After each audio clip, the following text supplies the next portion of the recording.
Welcome to another edition of the Civ Battle Royale. My name is Dawkinzz, and let's get right into it because there are 90 slides this part. Hello Civ Battle Royale, and assorted fast friends and eager followers. I'm Pastry Lad, longtime follower of the Civ Battle Royale, and I have the exceptional pleasure of penning this week's narration for you. These last few parts have seen our humble cylinder thrown into chaos on a global scale, with battles raging on every continent and in every ocean.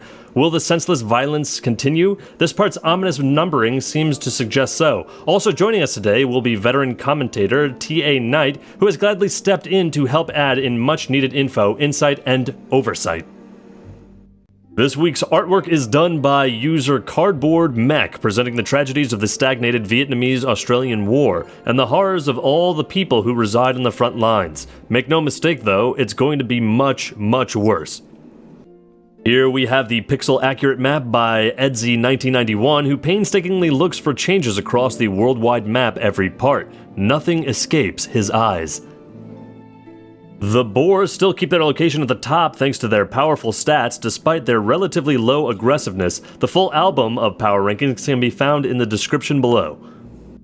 And here, the stat comparison between Australia and Vietnam made by the hardworking Pat Kelly RH. Vietnam has grown much from their previous wars, but they are still weaker than Australia in stats. However, the front is to their advantage, and the only question is if they manage to keep it. Of note, Blackfoot regains Anananin from Mexico at the end of this war. The war may be over between Mexico and the Blackfoot, but that doesn't mean the dying will stop. For hundreds of miles, the land is irrigated, poisoning what little water remains from the drought and accentuating the thirst in millions of throats. Still, at least being shot by a paranoid paratrooper is a hazard that can be checked off the displaced survivors list. Maria and Chepe, sister and brother, survived much together. When news of the war ending reached their community, everyone felt like celebrating. Problem was, celebrations feel so empty with nothing to eat, and Chepe was looking worse and worse by the day. He was always the cheerful one, the resourceful one, and he had borne them through the darkest days of the war by scavenging from the ruins of nearby Ahapatape. Until one time, rubble proved untrustworthy, and Chepe sliced his leg open on rusted sheet metal. Ever since then, it had fallen on Maria to provide, but she dare not stray close to the city. The countryside became increasingly barren as every abandoned cupboard was picked dry. Chepe needed medicine. Maria found a cellar with a father and a young boy inside her age. The father had fever, and the boy had medicine. Maria killed him when he tried to stop her. Chepe needed it. When she returned, Chepe was cold. His body lay there exactly as she had left him 2 days earlier. Maria felt like crying, then laughing, but was too tired to do either. She went to sleep. The Blackfoot maintain a large Air Force base in Kutamik, eyed longingly by an Inuit robot infantry, inasmuch as robots can long for anything. Fort Juarez is strangely devoid of Mexican units, though a reinforcement column can be seen making its way up from the south. Finland takes Alexandria using the joint forces of an advanced destroyer ship aided by the assistance of an ex-com squad securing the perimeters from hostile forces. Much like in World War Z, Jerusalem's occupants are separated from the outside horde by only a wall. The city is again trapped, though this time the zombies are highly trained in repulsing alien invaders and kicking green ass. Of note, the book is fucking a million times better than the movie. Please go read World War Z and do not rely on the movie. The fabled Australian carpet. Some say you could walk all the way from Sydney to Taipei without getting your feet wet. Locals seem to disagree while the soldiers insist it's true. The truth is probably somewhere in between. The battle lines in the region begin to come into focus as Finnish exclaves Mandagovi and Koro are pushed to the brink of siege. Meanwhile, a small Finnish attack force is making its way home from the almost capture of Kazan. My sun falls as a fresh wave of Vietnamese troops hit the beaches, but Wangari holds firm. Vietnam is still relatively unchallenged in its control of these waters and enjoys unfettered troop movement as a result. The Australian Philippines hold firm, though. For all of the ex-coms we see abroad, the Boer Corps is still remarkably paratrooper-based. Meanwhile, a Hawaiian great merchant makes its way through the exciting and exotic lands of Ethiopia. The exiled Ashanti pikemen and Moroccan musketmen are in view here, both residing in their respective lakes. With little to do, they seem to have taken up a feud regarding whether it is more aesthetically pleasing to have a straight lake or a curving one. A Moroccan was overheard by their babysitter guardian Moroccan helicopter yelling, "Yeah, well, say that to my muzzle, you tin can," prompting the further deployment of Boer peacekeepers to the area. Brazil finally does it! Buenos Aires falls! What was supposed to be a simple and easy task of rolling some infantry in became a nerve-wracking task of poking the walls until they collapse across multiple parts. But Brazil does it! It seems that the spell has been broken as Castro falls as well, and Santiago de Chile looks to be falling the next turn. The reserve of the Ice Sheet Fleet are in full parade colors as the Empire just completed Al Burj, the wondrous hotel that resides in Dubai in the real world. Our network of spies tell us this new construction was unveiled in Cognitic on the evening December 14th of 1588 AD. TA's note: for more information about this wonder, see the comments and description below. An Australian paratrooper division continues the fighting retreat, buying valuable time for the rest of the force to escape from the Finnish menace. Iceland has chosen to remain neutral, favoring neither side officially or unofficially with peacekeeping units. Jerusalem succumbs to the horde, but Divin hardly hangs on. The regular infantry has been cut off from the rest of the Spartan forces, leaving only the conscripts to mount a brave defense of the dying city. Artillery remains in the AO, making a retake possible, if costly. Having opened up the war once more with the capture of my son, Vietnam seeks to make new inroads with a pair of nuclear missiles. Said to be christened after each of the Trung sisters, these missiles will reach further into Australian heartlands than any other. The Trunks enacted their new revitalized game plan by striking Rubibi with a nuclear missile. Vietnam tasked a new naval strike force to dismantle the Australian Philippines, and shortly after, Caloocan and Manila fall. Cebu miraculously hangs on. Meridia falls again to Australia. The madman, the legend, Henry Morgan. Under the gentle waves of Guadalajara's famous beach waits a buccaneer nuclear submarine with a deadly payload. Never a fan of stalemates or wars of attrition, Morgan seeks to bust this war wide open. The Mexicans can't be blamed too much for letting the sub slip by, as Texans are making a legendary racket over Laredo. Reunited with the city lost in the first Mexican conflict, Laredo has nothing but an orgy of patriotism, barbecue, and six-shooters since its liberation. I mean, really, what part did Laredo fall? Maybe 5? The joy in the air is palpable. While the Mexican cities in the north have largely recovered from the most recent Blackfoot War, the bruised defenses and empty health bars in the south betray an underrated Buccaneer Air Force. TA note: Ciudad Juarez was nuked yet again. Spartans are known for nothing if not their tenaciousness. Alexandria falls and Divin conscripts hold the line, and a Hawaiian great general plays war games surrounded by Ethiopian units in a citadel built back when How to Fight Wars Good was a bestseller. The Vietnamese Corps expands to include some relatively recent captures, though they seem so long ago given all the recent Vietnamese conquests. These cities have been annexed, had their landscapes thoroughly improved, and have grown healthily in population. Also note the future world's improvements west of Gyantsy. Despite this, the carpet is still predominantly paratrooper-based. The Siberian Corps is a true sight, and one wonders how the Vietnamese hope to make any inroads here, especially when tied up in a conflict with Australia. Meanwhile, the Roman ballista drifts aimlessly, its sinews long ago rotted and arms fallen into disrepair. Imagine the look on the legionnaires' faces when you tell them that Iceland now holds Rome. Koro falls while Mandalgovi's defenders are on their last legs. Finland is surprisingly lacking in strength here, perhaps they ran out of peacekeeper units in Yakutia. Australian troops flee to Hastings as the paratrooper rear guard breathes its last. Across the ocean, Morgan plans a grand conquest of Brazil. While Morgan stands to lose a few inland cities to the Brazilian carpet, this could be the shot in the arm Chile needs to get out of this war and rebuild. Alexandria's defenders are cut down in a hail of conventional arms and green lasers alike, and Divin's defenders are pushed to their limits. Get ready, you cylinder voyeurs. We are witnessing the last breaths of an empire. It is time to teach the Vietnamese a lesson. Issue Order 66, commands Kumcha Khan before dropping the mic. In the distance, artillery fire has already begun booming. Kabul must fall. The conscripts are dead, the city is surrounded, and the siege lifts.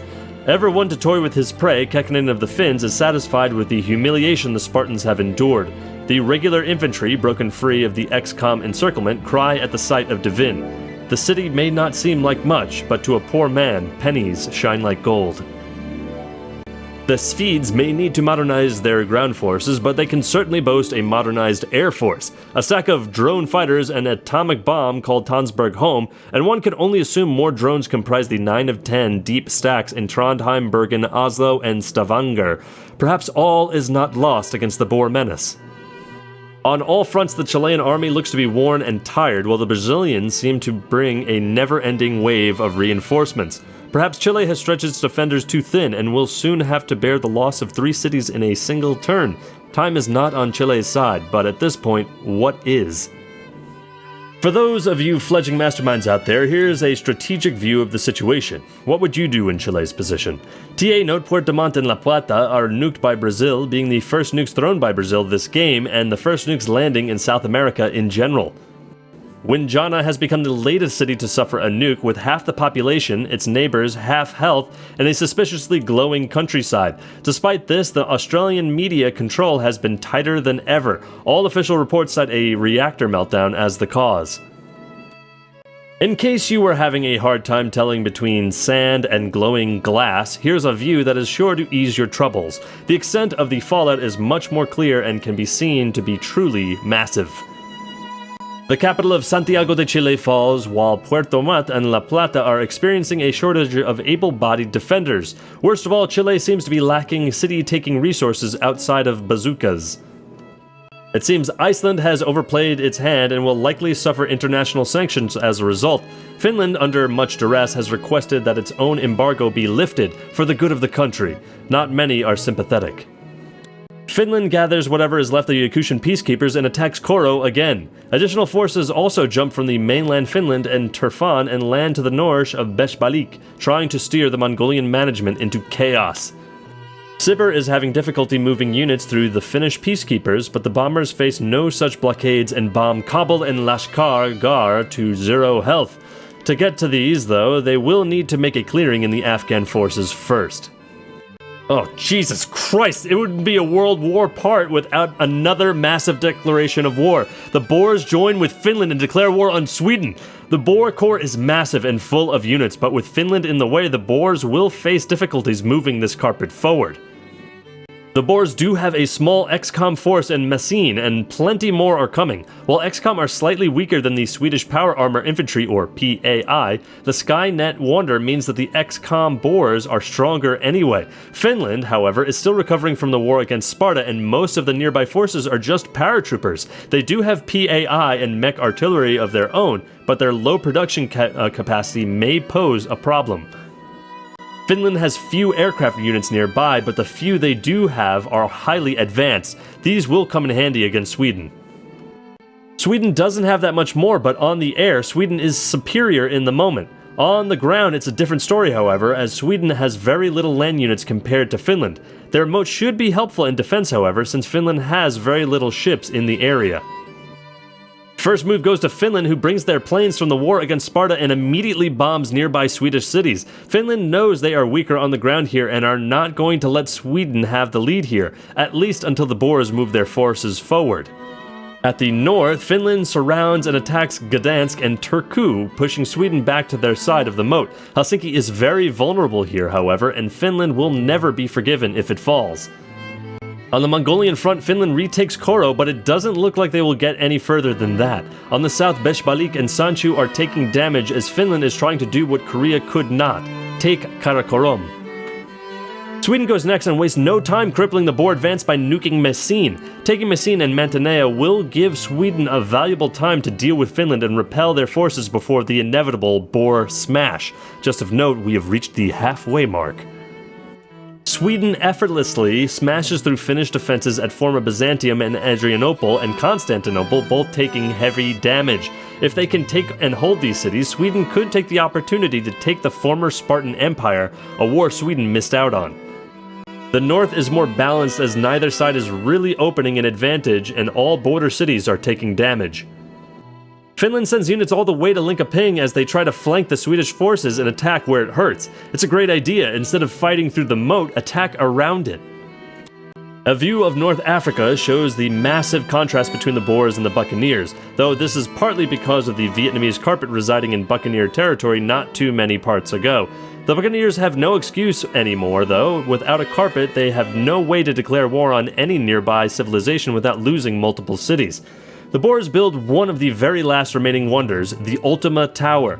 It's not really useful, giving some gold and a social policy, but it's better than the alberge that the Inuit built. For more information, see the description below. Chile regains their capital in the city of Castro, but their forces residing in La Plata are no more. It shows just how great of a mistake was giving Concepcion to Australia, as Chile no longer can move units from the south without embarking them. The Boers give no damns about things like nukes as they simply break through, taking Tegea and threatening Cumae. Looks like the Boer smash came earlier than expected. Israel gets both good and bad news. The bad, Ethiopia citadels Gaza yet again, limiting Israel to yet a mere 5 tiles. Armenia and Kimberley both declare war, though neither can reach Israel. The good, Israel builds their first worker and uses it to revive the kibbutz once more. Sibir manages to place a paratrooper next to Kabul, however it looks like Afghanistan will be able to kill it before any flips happen. And Finland suddenly faces the nightmare scenario as Sibir declares war on Finland. Finland immediately goes into major damage control mode as Finland's irregular front is being attacked from all sides and Siberian paratroopers land deep in Finnish territory. What was once a major effort to eliminate a dear competitor now becomes a struggle to survive. The southern front looks even worse for Finland with Siberian units absolutely everywhere. This is basically a massacre and I don't think anything can save Finland now. Man, how the tables turned quickly. Finland splits their army in half as they have to fight both Sweden and Sibir. Helsinki is now barely defended and Sweden can easily take over the city. Waipahu flips, but Australia doesn't let go and is now threatening Torreon. Due to all the fallout, all the cities in Mexico are losing population, and I'm not sure if Mexico is able to build any meaningful amount of units anymore. Texas, however, isn't faring better as Mexican bombers destroy most of the Texan forces and are bombing Austin and Lahore. If Mexico gets even the smallest break from Australia and the Buccaneers, Texas will be swiped apart.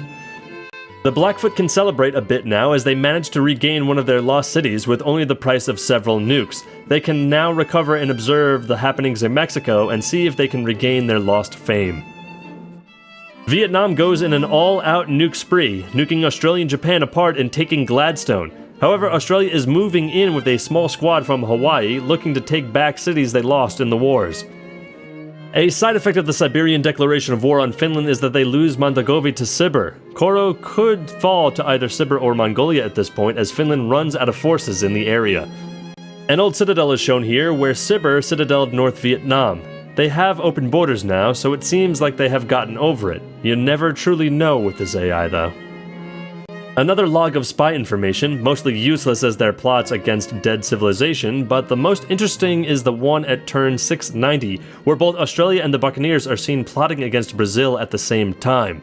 Future joint declaration of war, perhaps? We'll find out. The timer buzzes and our spies are moving to 3 new civilizations. This time it's the Boers, Brazil, and the Inuit. All 3 have a chance to shape the landscape drastically based on their decisions. But will a spy ever be sent to Blackfoot territory? The citadel from last part is seen here, where the Boers extending Old Citadel line further into Ethiopia. Ethiopia still owns a largely paratrooper carpet, but here and there we see bazookas, and near Azura we see mech infantry, showing Ethiopia's advance into the information era. Puerto Montt falls to the advancing Brazilian army as Chile is being pushed southward under Concepcion. Looks like the new front will be decided at Valdivia, but by then Chile will be too small to provide meaningful resistance. Sweden is not going to give up easy, and they nuke Messine again, and then even take Mantinea using an advanced destroyer. Finland uses the opportunity to flip Ohrid and Corinth, but Sweden takes them back and even takes Adrianople. Sweden's bombers are working full-time here, with multiple Finnish cities at 0 health. Finland still has a significant army, but with Sibir around the corner, I don't know how much force Finland will be able to use. Helsinki is even nuked while Sweden is going in a rampage. Finland seems short of units in the area and there is nothing stopping Sweden from taking the city now. Uju falls to the north as Sweden turns the Finnish combat plans on their head. Pushing Sweden into the moat? How about pushing Finland into Sibir? At first, I hoped my Swedish brethren might be spared boar wrath by the distance between them, but recent conquests have brought boar land to the Swedish doorstep. Hordes of ex-coms pour over the border as Corinth, perhaps first of many, falls. Kumsha Khan of the Sibir shows solidarity with his fellow Khan by joining the war against Tibet. Meanwhile, Brazil has reinforced the captures of Santiago de Chile and Puerto Montt while advancing upon the Chilean city of Castro. Though the Chilean navy may still have some teeth, the sooner this war ends, the better for Chile. Sadly, that probably won't mean regaining their lost capital. A war! Mongolia, sick of losing, has navigated its way out of a war with Finland and into a war with the city-state of Lhasa in Tibet. I guess pick on somebody your own size was a lesson Genghis never took to heart. He is aided in this noble cause by Sri Lanka, who may find it difficult to send troops through Vietnamese carpet. TA note, a Siberian scout was here once. He got evaporated to say the least. Sweden has taken the initiative in its war with Finland, striking deep, well, not really, at the Finns with a forceful occupation of the capital of Helsinki. Finnish Poland is feeling the heat as Rokla is taken to a sliver of health. The Lion of the North is back. Perhaps this explains why Finland let Mongolia off the hook so easily. 73, TA note, Moscow flips back and forth here. With the close-up of Lhasa, we have the chance to admire the city's wonderful natural defenses. Even without the ruthless Vietnamese carpet, this would be a tough nut for Genghis to crack. A Vietnamese paratrooper itching for some action has had a bit of fun by sneaking a shot at the Royal Tibetan Rifleman. Only a single HP was lost, but ever stuffy, the riflemen open a formal investigation of the matter. Guarding the royal family's mountainous refuge is no trifling matter. The Australians seem to have united the former Philippines with the exception of the Blackfoot exclave of Olongapo. Despite this, their navy is nowhere to be seen. Heavy blows are being traded across the ocean, borne upon the wings of aerial units. While the air forces may take cities low, the battle will be won by he or they who bring a navy to capture them. Right now, that seems to be Vietnam. Expect flips in My Son and Wangari soon. An uneasy standoff between Vietnamese Vagana and Australian Cebu continues. The remaining citizens of Cebu know that they are Australian this week, a particularly uncomfortable situation to be in when surrounded by Vietnamese belligerents. This is especially true when one considers that the belligerents have an atomic bomb parked only 2 tiles away. TA note, what was once a paratrooper carpet in Vietnam now gives way to drone carpet. Much more powerful, but contributes even more to Vietnamese lack of land units. I think there might be something else that's special in this slide. War is chaos, and this region certainly is chaotic. It's worth taking a moment just to relish this. This is what you came for after all, you sick bastard. On the other hand, one thing is certain. With a fresh peace deal inked, Turfan will remain a Finnish exclave for now. Protective of their little enclave, Vietnam's Trunk Sisters declare war on the Sibir. Like World War I of our world, the casualties begin piling up along the front of the nation, which came to the aid of its smaller ally. Sparkbed Tibet has yet to feel a loss. I wonder if they assassinated an archduke too. The front is even larger than it seemed before, stretching all the way over the Caucasus. This is made possible by Vietnam's most recent occupations. Hostilities seem relatively one-sided so far, with Siberian cities betraying the enormity of the Vietnamese aerial blitzkrieg. Kabul teeters ever closer to the brink, and the door comes ever closer to slamming shut of the Afghanis. The Middle East erupts once again in chaos as no less than 7 forces are at play here. Sweden captures Constantinople, but the Boers are advancing fast and hard against them, which may allow Finland to regain some cities. Sibir attacks Finland from the east, taking multiple cities themselves. This could have been a golden opportunity for Vietnam to expand upon Siberian captures into the Middle East, if it wasn't for Ethiopian peacekeepers preventing capture. Also, Sparta is still at war with Sweden and Sibir, so if either one gets close, Sparta could still fall. The Boers make quick work of Sweden's northernmost holdings, conquering in hours what it took Sweden centuries to do in millennia past. Swedish cities are taking hits from the Finnish Air Force, but Finnish Constantinople, Poznan, and Nikia are all much worse off for wear. With all 3 of these cities being conquests, perhaps the Swedes will be able to work on their PR by depicting themselves as proactive liberators. The tangled Siberian-Finnish border has evolved into an all-out melee as hostilities break out. Beset from both sides and hindered by a fading carpet of troops, perhaps the only bright spot for the Finns right now is their Boer ally.